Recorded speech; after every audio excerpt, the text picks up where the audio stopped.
Entonces Dios los sacó de tierra de Egipto, de esclavitud, los trajo por medio del desierto. 40 años, una generación entera pereció en el desierto. No estaban listos para poseer la tierra que Dios les dio.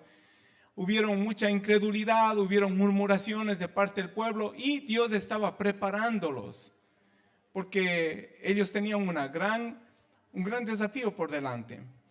Y luego empezamos a ver que grandes desafíos vienen acompañados de grandes promesas, la fidelidad de Dios. Josué fue encomendado como el líder de dirigir a un pueblo aproximadamente de 2 millones de personas, contando con niños. Introducirlos a una tierra prometida, esta no era una tarea fácil, aunque era un pueblo numeroso, pero sus enemigos también eran numerosos y poderosos. Vimos cómo Dios le da esta promesa a Josué, le dice, mira que te mando que te esfuerces y seas valiente, no temas ni desmayes, y le da una promesa tremenda, porque Jehová tu Dios estará contigo donde quiera que vayas. Luego vimos que grandes bendiciones también conllevan grandes responsabilidades. Tenemos responsabilidades como pueblo de Dios, pero el enfoque de ese mensaje fue que juntos tenemos que avanzar, tenemos que ayudarnos, tenemos que sujetarnos, tenemos que consagrarnos, de esforzarnos. Somos responsables de avanzar juntos en este caminar. Juntos, amén. Usted es responsable del crecimiento y de la bendición de su hermano que está a su lado. ¿Verdad que sí? Luego vimos grandes obstáculos traen grandes milagros. El poder milagroso de Dios requiere consagración. Cuando cruzaron el Jordán, tuvieron que consagrarse para que Dios les enseñara lo que tenían que hacer y les diera dirección.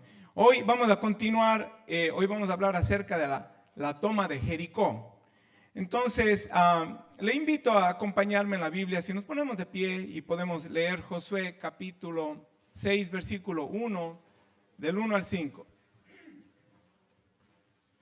Dice la palabra del Señor, en el nombre del Padre, del Hijo y de su Santo Espíritu. Las puertas de Jericó estaban bien aseguradas por temor a los israelitas. Nadie podía salir o entrar.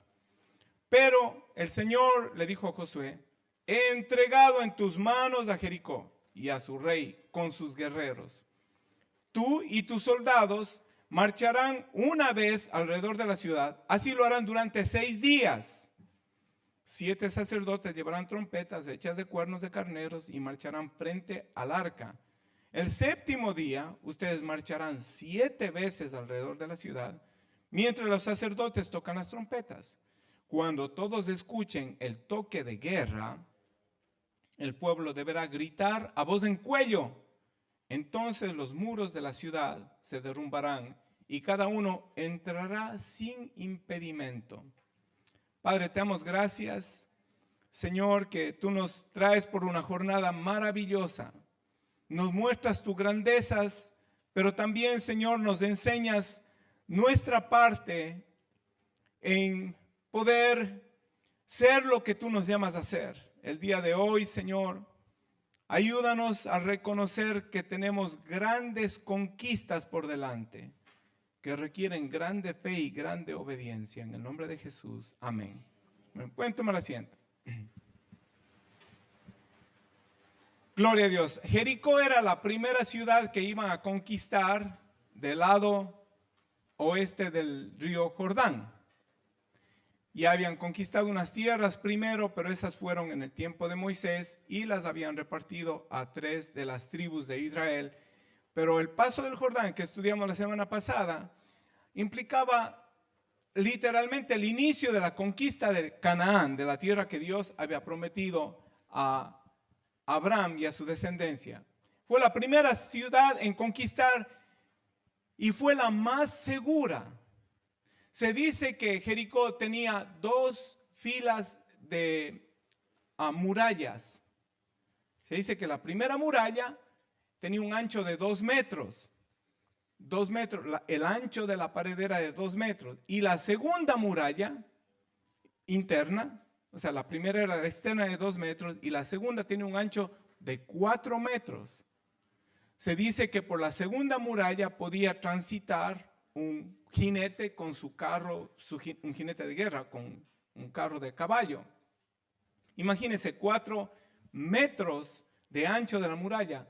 Esa ciudad era una fortaleza, era una tremenda fortaleza, impenetrable para ojo humano.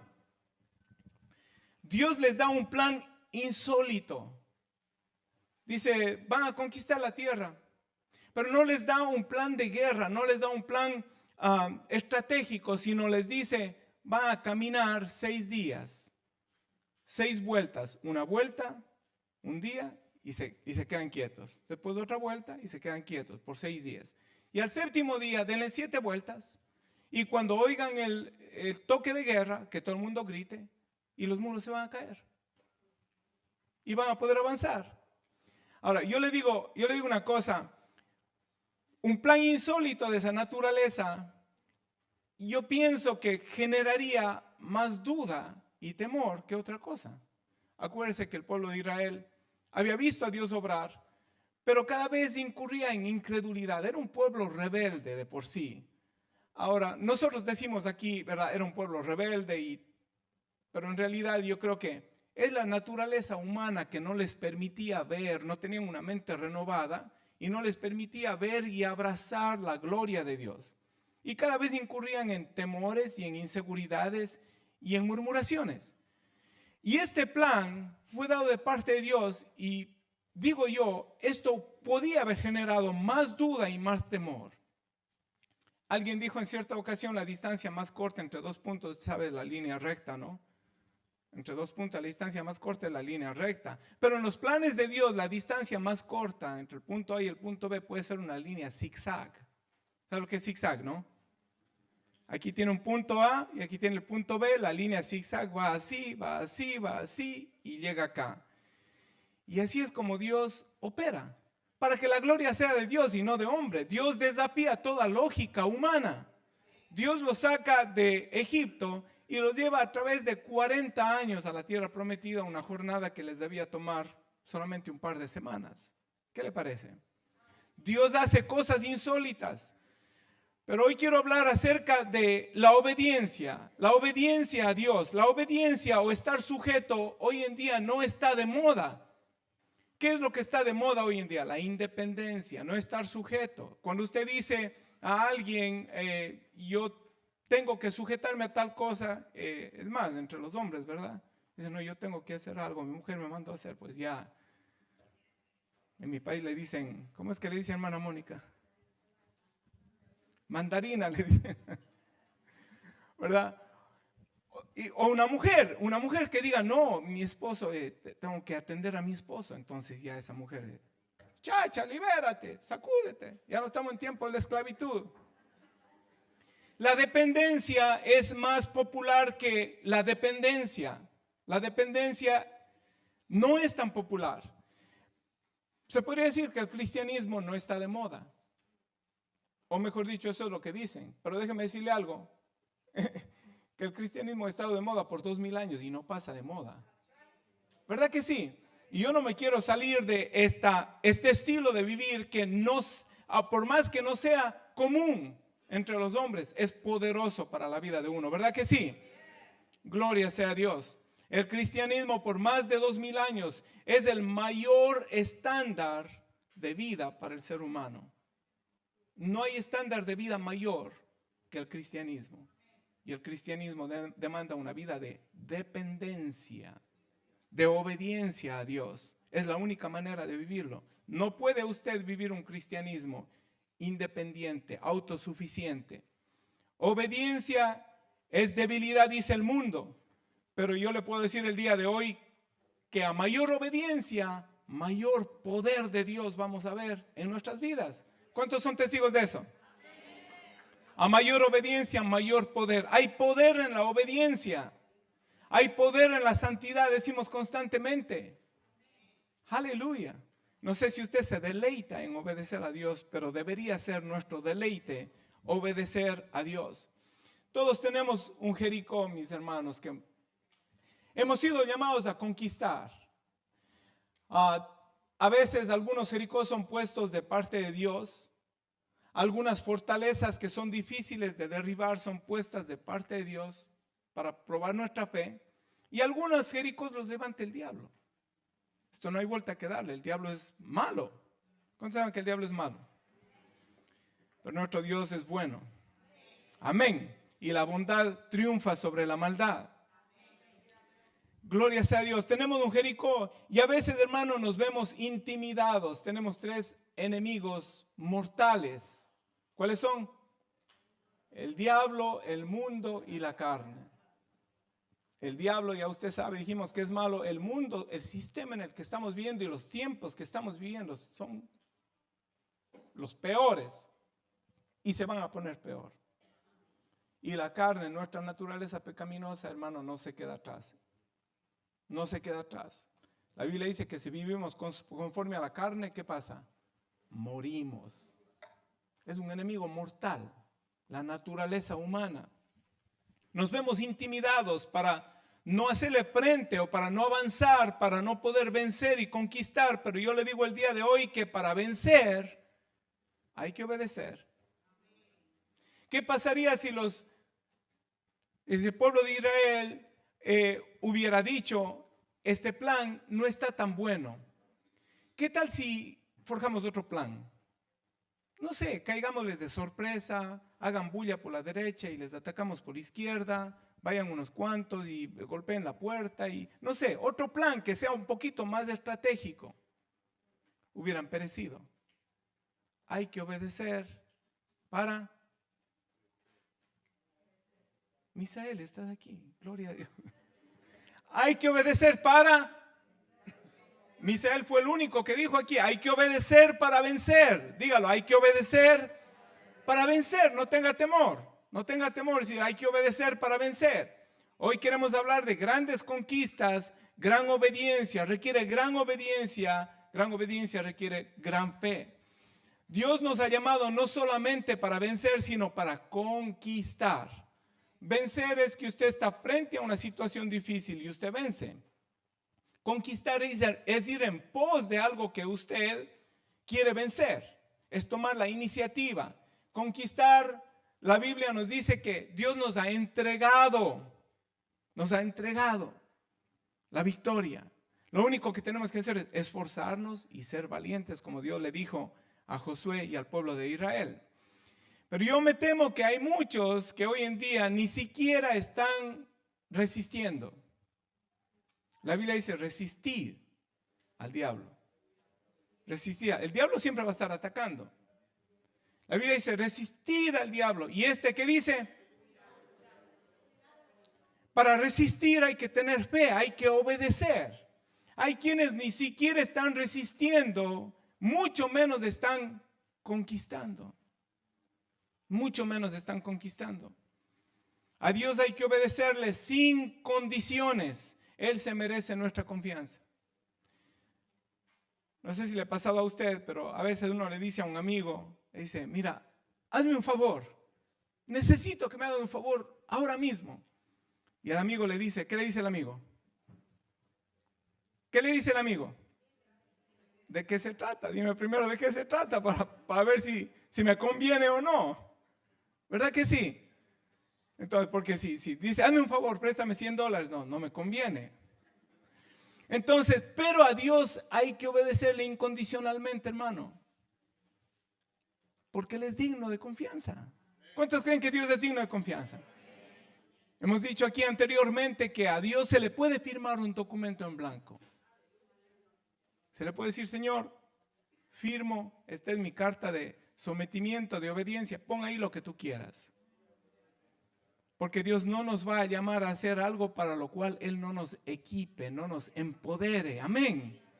Gloria sea a Dios. Y si pasamos pruebas, si pasamos circunstancias adversas, Dios lo permite. Y la Biblia dice, Dios no nos dará una prueba más grande que la que podamos resistir y juntamente con la prueba nos empodera para la salida. Sin Dios es imposible conquistar. Con Dios es imposible fallar. ¿Qué le parece? ¿Verdad que sí? Con Dios de nuestro lado es imposible fallar. La Biblia dice, si Dios es por nosotros, ¿quién contra nosotros? Pero para vencer hay que obedecer. Aleluya. Gloria a Dios. Amén.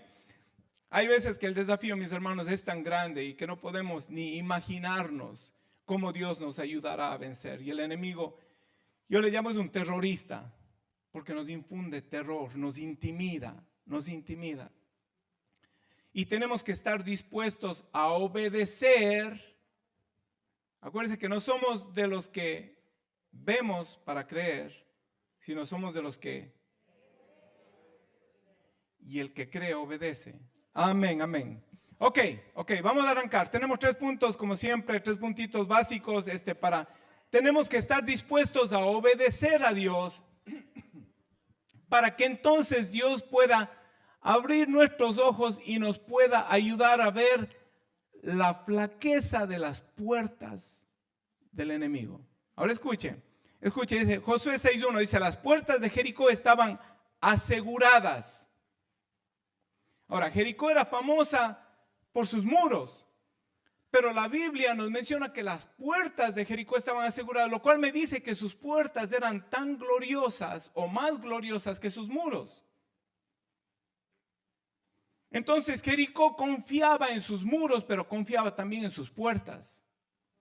Nadie podía entrar y salir. Cuando fueron los espías, un tiempo atrás de este evento, fueron unos espías para reconocer la tierra, ¿verdad? La Biblia dice que cerraron las puertas y les andaban buscando, y Rahab, que les había escondido, dijo, no, ellos se fueron antes de que ustedes cierren las puertas. En otras palabras, cuando esas puertas se cerraban, nadie salía o nadie entraba. Pero fíjese una cosa, las puertas de Jericó estaban bien aseguradas. ¿Y por qué dice? Por temor a los israelitas. Tenemos que abrir nuestros ojos, mis hermanos, y en vez de dejarnos sobrecoger por el temor de las artimañas del diablo, tenemos que reconocer que hay alguien que está temblando por causa de los hijos de Dios. Aleluya, aleluya. Hay alguien que está temblando. Cuando las cosas no nos parecen fáciles, hacemos planes a veces sin depender de Dios. Pero escucha, el reino de las tinieblas es organizado, es peligroso y es poderoso, pero más poderoso que el diablo es Dios. Dios es todopoderoso y Él está de nuestro lado. Entonces no importa qué tan grande sea el obstáculo, no importa qué tan difícil sea la situación, no importa frente a qué Jericó tú te encuentres, reconoce que la gloria de ese problema en realidad está temblando. Lo único que tenemos que hacer es creer a Dios, estar dispuestos a obedecer para nosotros poder ver. Para poder ver. ¿Se recuerda en alguna ocasión el profeta con su siervo estaban rodeados de un ejército?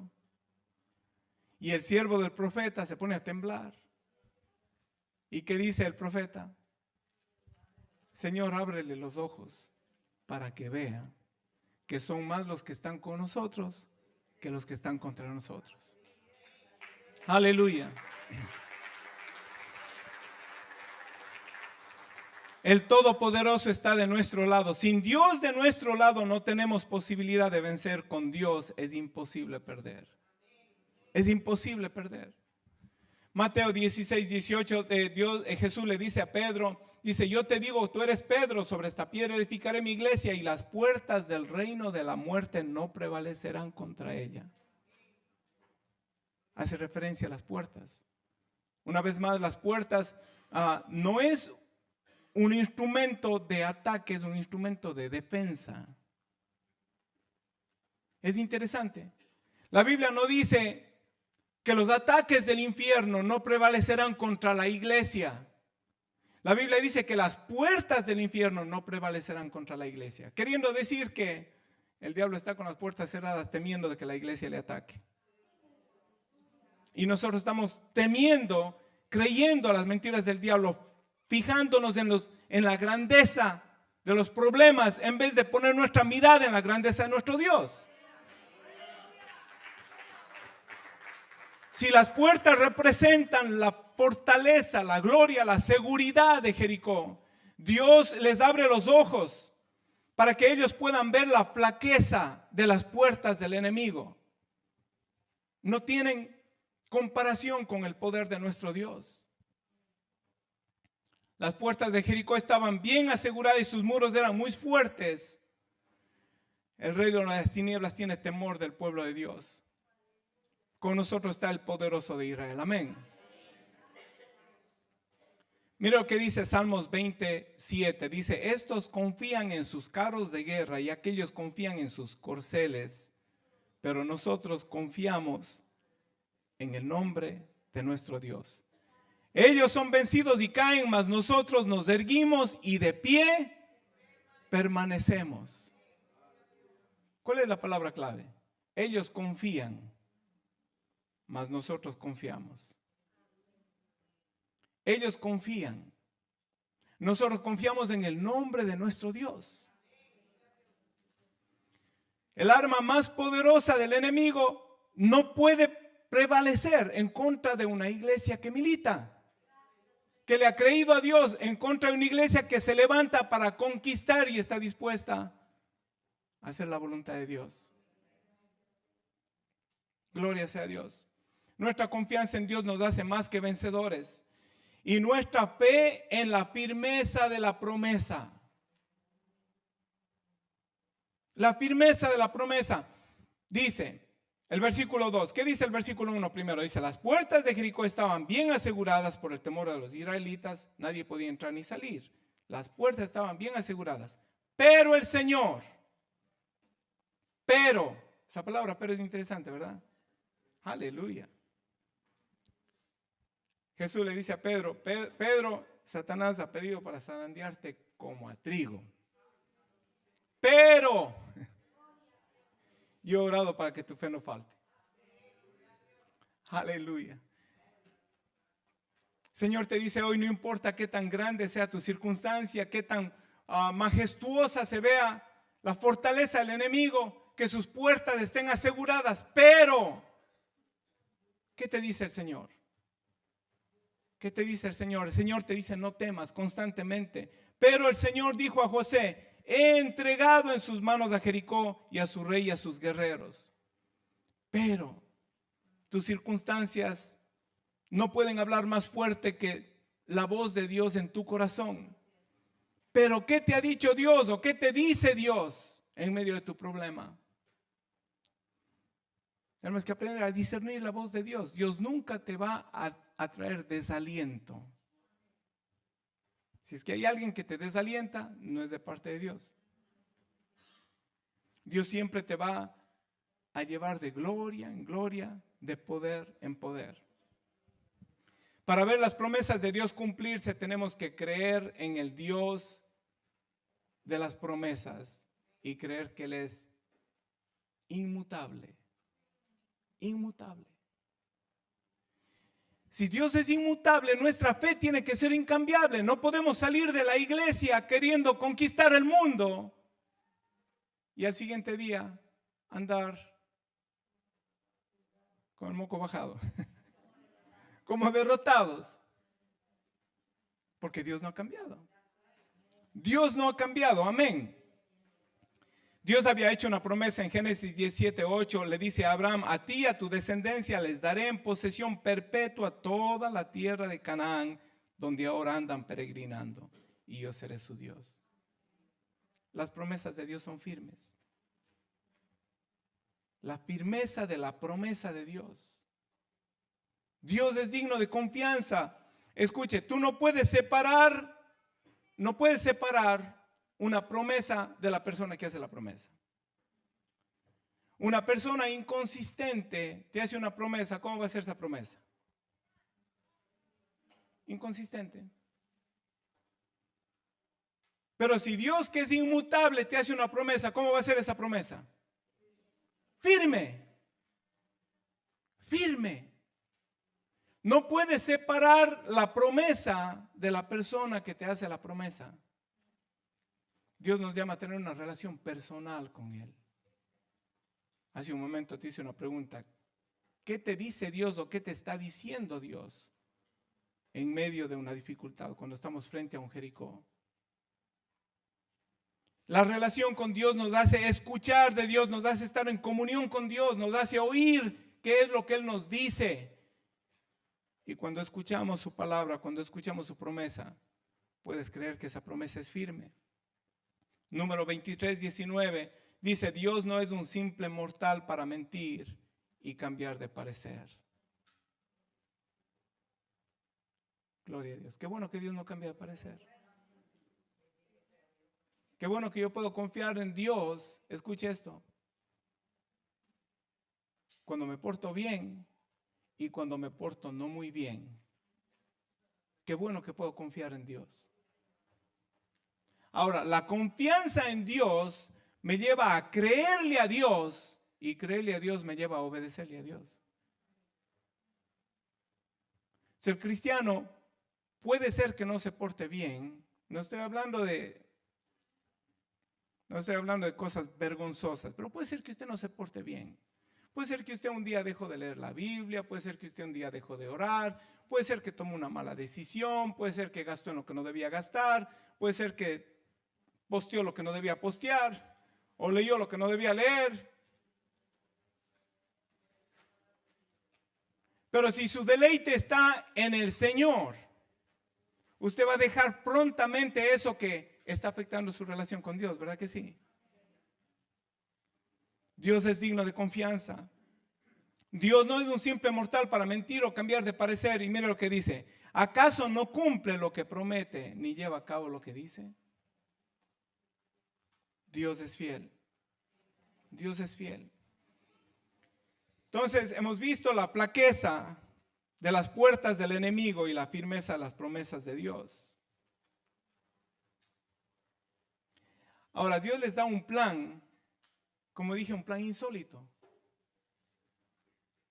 Pero el peor plan de Dios, y Dios no tiene planes buenos y malos, pero si Dios tuviera un plan más o menos, el plan más malo de Dios no se compara con el plan más bueno del hombre. Y cuando nosotros tratamos de hacer las cosas con nuestro entendimiento, con nuestra sabiduría, erramos, ¿verdad que sí? Erramos. La fuerza del plan de Dios.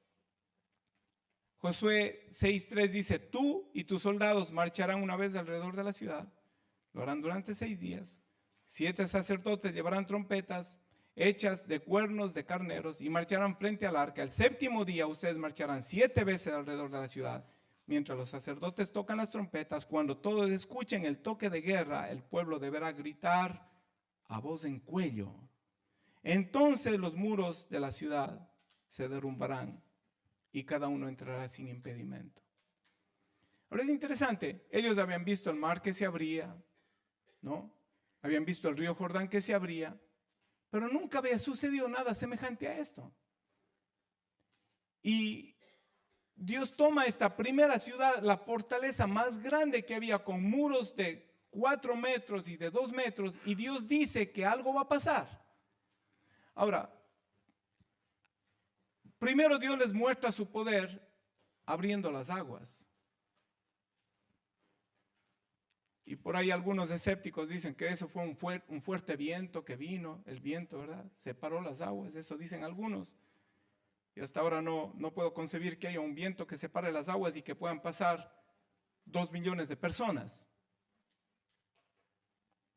Pero ahora Dios dice: los muros, la fortaleza más grande que tenía el mundo en aquel entonces, se van a derrumbar.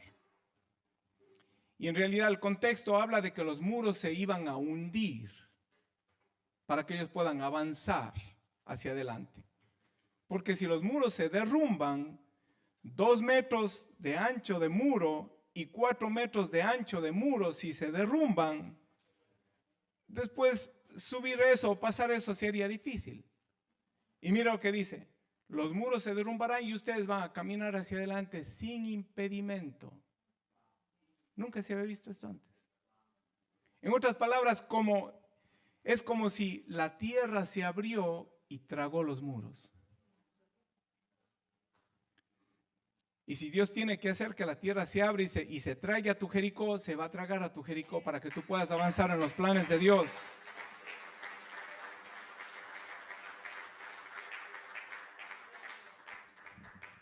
Un plan no muy bueno, una vez más, dar 6 días de anticipación a una ciudad que también era guerrera, ¿no?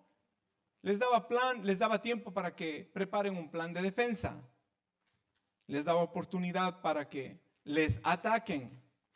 Dios hace cosas insólitas y muchas veces para probar nuestra confianza, para probar nuestra fe. Hay un par de veces en las que yo he dicho, pero ¿y por qué Dios fue tan injusto? Una de ellas es cuando Elías viene y de parte de Dios cierra los cielos, anuncia que va a haber una sequía por 3 años, que no iba a llover, y luego Dios le manda a una viuda a que le sustente. Él llega donde la viuda y le dice, dame algo de comer. Y la viuda dice, no tengo mucho, lo único que tengo aquí es para hacerme una tortita con mi hijo, y como hay sequía en la tierra, lo que yo pensaba era hacerme esta torta de harina y dejarnos morir. Y el profeta Elías le dice, oh sí, está bien, pues haz eso, pero dame a mí primero. Cuando yo escuché eso hace muchos años, la primera vez, cuando yo escuché la primera vez, digo, pero ¿por qué es Dios tan malo? A la viuda que casi no tenía, le viene y le pide para el profeta. Cuando Dios te pide algo es porque quiere bendecirte. Él es nuestro proveedor. ¿Cómo Él nos va a pedir para luego dejarnos en escasez? A veces Dios hace cosas insólitas para probar nuestra fe. Y muchas veces no pasamos la prueba. Para probar nuestra confianza en Dios. Ahora Dios les dice, den la vuelta, 6 días, el último día den 7 vueltas. Y cuando oigan el toque de guerra, griten. Solo griten, a voz en cuello.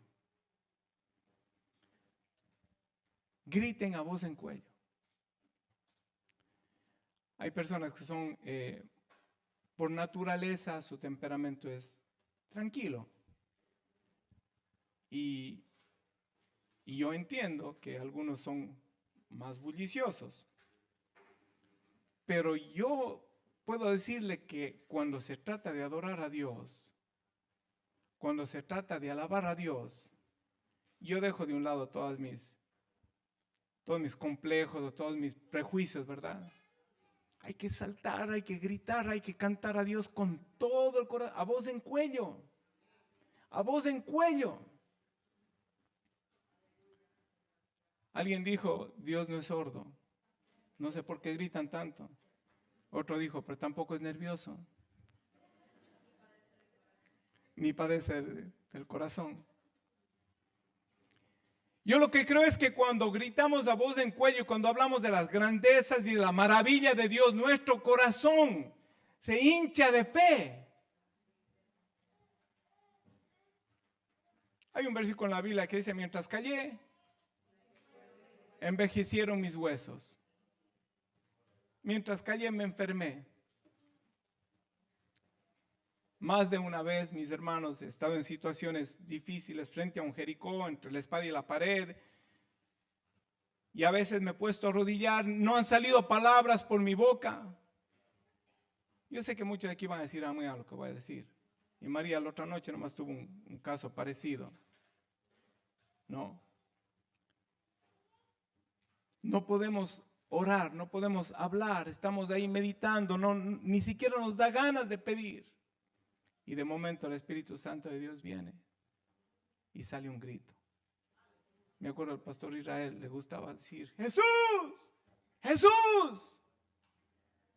Al primer Jesús, usted recibe nuevas fuerzas.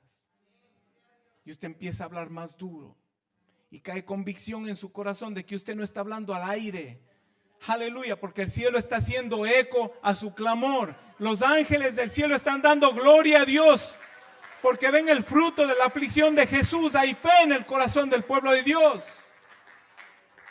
Creerle a Dios no es pecado. Ser fanático por el Señor no es pecado. Dios honra a los que le honran. Hay momento de guardar silencio. Por ahí dicen, ¿cómo es que dicen el dicho? ¿Te ves más bonito? Calladito te ves más bonito. Calladito te ves más bonito. Hay veces que hay que guardar silencio. ¿Y cómo es que decían nuestros padres? Si no tienes nada bueno que decir, mejor no digas nada. Hay momentos que hay que guardar silencio. Ahora, fíjese el plan. Se vuelve más insólito si leemos el versículo 9 en adelante. Dice, los hombres armados marchaban al frente de los sacerdotes que tocaban las trompetas y tras del arca marchaba la retaguardia. Durante todo ese tiempo, las trompetas no cesaron de sonar. Al resto del pueblo, en cambio, Josué le ordenó marchar en silencio, sin decir palabra alguna, ni gritar hasta el día que les diera la orden de gritar a voz en cuello. Esto vuelve más insólito el plan de Dios. Den la vuelta a Jericó, pero no digan nada. Y yo creo que esto traería más inseguridad, pero también prueba los corazones. Porque imagínense si es que desde el primer día alguien hubiera dicho, solamente hace falta uno, que diga, oye, ¿y a ti qué te parece este plan, carnal? ¿Qué te parece este plan? Y que marchemos un día y que nos callemos. Y el otro, oye, ¿a ti qué te parece? No sé, mira, parece que Josué medio que, ¿por qué no hacemos algo diferente? Cuando el pueblo de Dios empezaba a murmurar en contra de Moisés, enseguida se armaba ¿verdad? Hagámonos nuestros dioses. Ahí enseguida fundieron oro y se hicieron un dios. Y Dios les dice, no digan nada, porque no van a tener nada bueno que decir. El plan era insólito. Pero Dios les dice, calla, no digas nada mientras estés marchando alrededor de tu Jericó. Cuando sea la hora, cuando suene el toque de guerra, alaba a Dios. Alaba a Dios. Porque si es que no hay el toque de guerra, lo que nosotros hacemos, ¿qué es? Damos complaint. Damos complaint. Y nos quejamos y nos preguntamos y pedimos consejos a los que no debemos pedir consejos. Y el último recurso que tenemos es hablar con Dios. Dios quiere que guardes silencio cuando de tu boca no hay nada bueno que va a salir. Nuestras palabras no siempre glorifican a Dios. Están cargadas de dudas, de quejas, de murmuraciones. Gloria sea a Dios. Cuando decidimos obedecerle a Dios, hay que obedecer para ver la gloria de Dios. La obediencia es un equivalente de fe, o la fe trae obediencia. La obediencia trae victoria. Sin obediencia no hay grandes conquistas. Fíjese lo que dice Hebreos 11:32. Dice, ¿qué más voy a decir? Me faltaría el tiempo de hablar de Gedeón, Barak, Sansón, Jefté, David, Samuel y los profetas, los cuales por la fe conquistaron reinos, hicieron justicia, alcanzaron lo prometido, cerraron bocas de los leones, apagaron la furia de las llamas y escaparon al filo de espada, sacaron fuerzas de su flaqueza, se mostraron valientes en la guerra y pusieron en fuga ejércitos extranjeros. ¿Por qué? Por la fe. La fe es confianza en Dios. La fe es obediencia.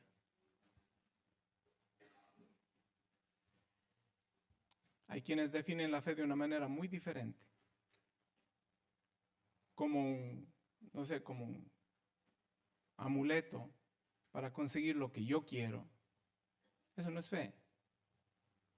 Eso no es fe. La raíz de la palabra fe en el griego equivale a obediencia. Fe equivale a obediencia. Grandes conquistas, gran obediencia. Fe en Dios, confianza en Dios. Él es digno de confianza. Tenemos que creer que si Dios es por nosotros, ¿quién contra nosotros? ¿Quién contra nosotros? Hebreos 11:6, en realidad sin fe es imposible agradar a Dios, ya que cualquiera que se acerca a Dios tiene que creer que Él existe y que recompensa a quienes le buscan. Jesús se desangró en la cruz para darnos vida abundante, no de bienes materiales. La vida que Dios da es mucho más que eso. La vida que Dios nos ofrece, una vida de paz y de gozo, una vida de fe, de comunión con Él, no se compra ni con todo el oro y toda la plata de este mundo. ¿Frente a qué circunstancia difícil estás? ¿Qué Dios te ha dicho que tienes que conquistar? Y te has detenido viendo en la magnitud de tu problema. No sé en cuál sea tu situación y solamente puedo especular, ¿verdad? Frente a una circunstancia adversa en las finanzas, posiblemente, o en las relaciones. También puede ser un Jericó, ¿verdad? Una relación que está derribándose por una fortaleza del diablo.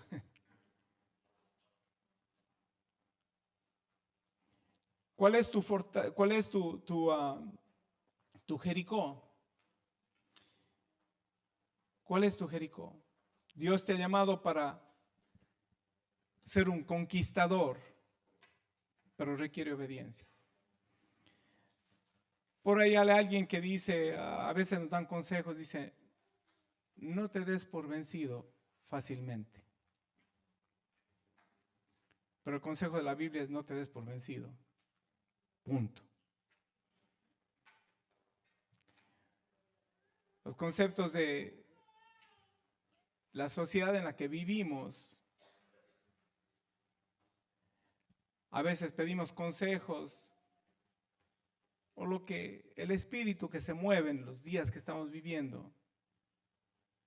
Personas se venden su primogenitura, venden su integridad, venden su consagración a Dios por cosas pasajeras. Entonces, el concepto que en la sociedad dice, no te vendas barato. No te vendas barato. El cristiano dice, yo no estoy en venta. Le pertenezco a Cristo. Le pertenezco a Cristo. Aleluya. ¿Cuál es tu Jericó?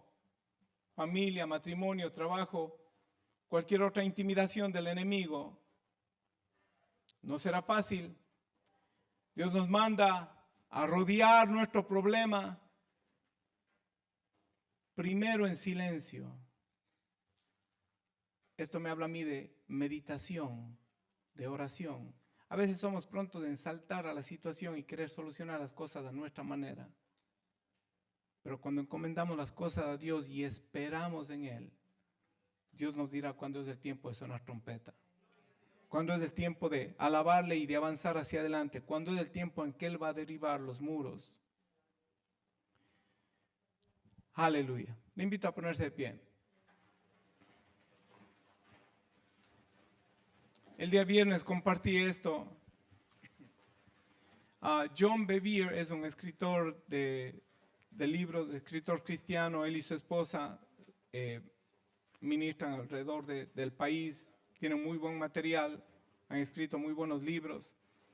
Y él dice que en cierta ocasión Dios le guía a leer un versículo, Juan 14:23.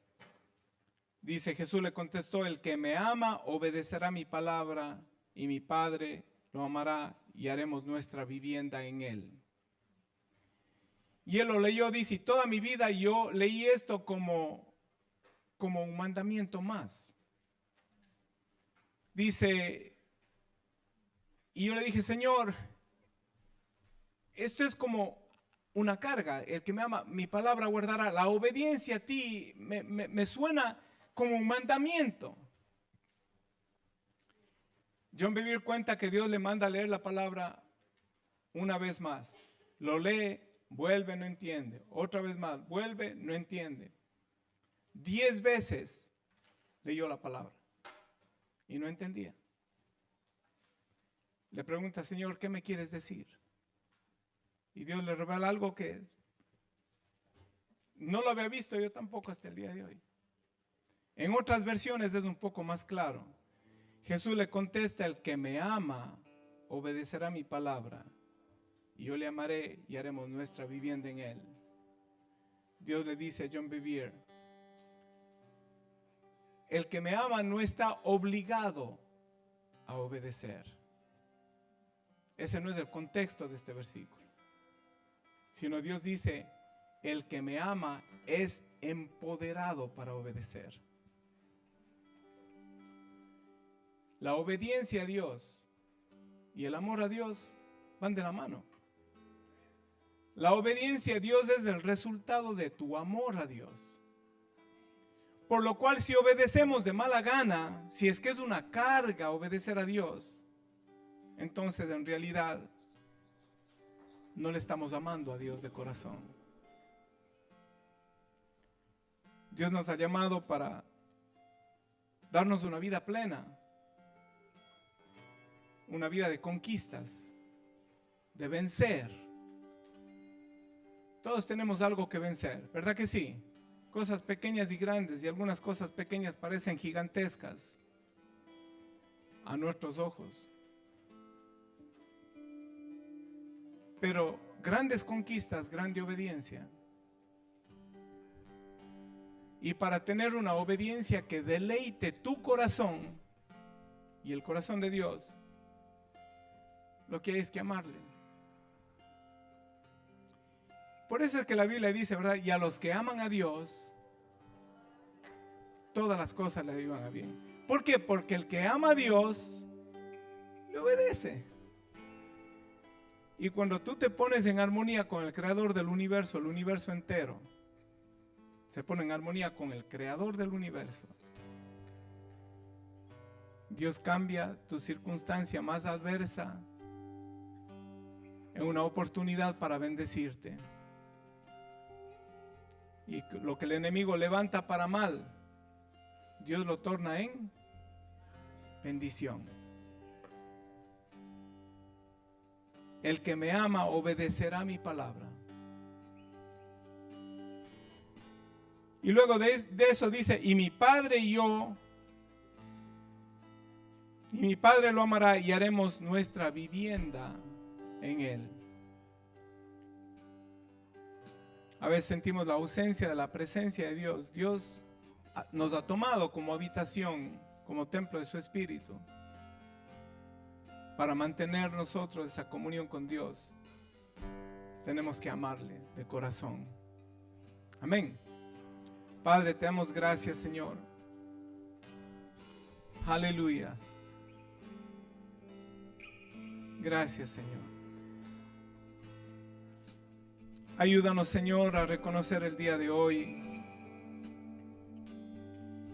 que no podemos dejarnos intimidar por la grandeza de los desafíos, de las cosas que tenemos por delante, que tenemos que vencer, que tú nos has llamado a vencer. Que reconozcamos, Señor, la flaqueza de su fortaleza, que podamos estar confiados en que el Dios de la promesa no fallará. Ayúdanos, Señor. Aleluya. Aleluya. Ayúdanos a vencer, Padre. Y ayúdanos a salir de este lugar, Señor, dispuestos a buscar cada día más de ti. Separados de ti nada podemos hacer. Sin ti no podemos vencer y contigo es imposible perder. Aleluya. Gracias, Señor.